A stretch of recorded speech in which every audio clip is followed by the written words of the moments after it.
দীপালি, আজ এত সকাল সকাল কিচেনে কি ব্যাপার? কি বানাচ্ছো তুমি? বলো তো কি বানাচ্ছি। এগুলো কিসের পকোড়া? বুঝতে পারছো না?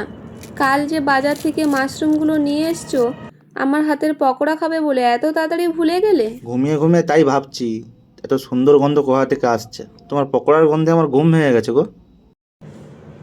তাহলে মাশরুমগুলো আমি এইভাবে ছাড়িয়ে ধুয়ে পরিষ্কার করে নিচ্ছি।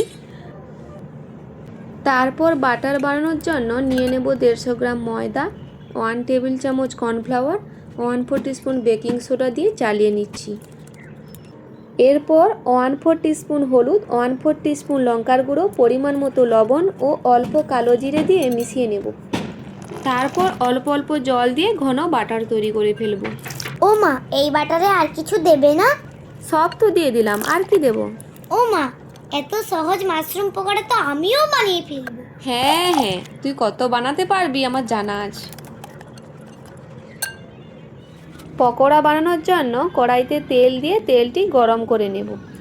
তারপর মাশরুমগুলো বাটারে ডুবিয়ে একে একে ছেড়ে দেব। বাহ, ভালো জানিস তো। ও মা, আরো জানি, বলবো? কি বল? এক পিঠ ভাজা হয়ে গেলে অপর পিঠ উল্টে দেব।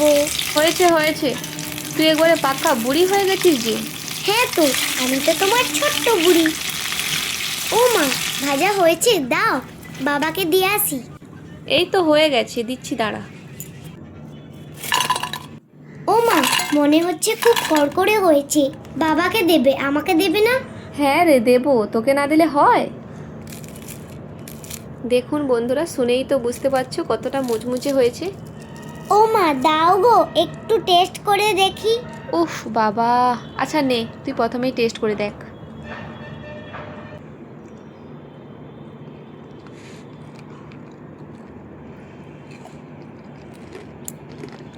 ইয়াম্মি।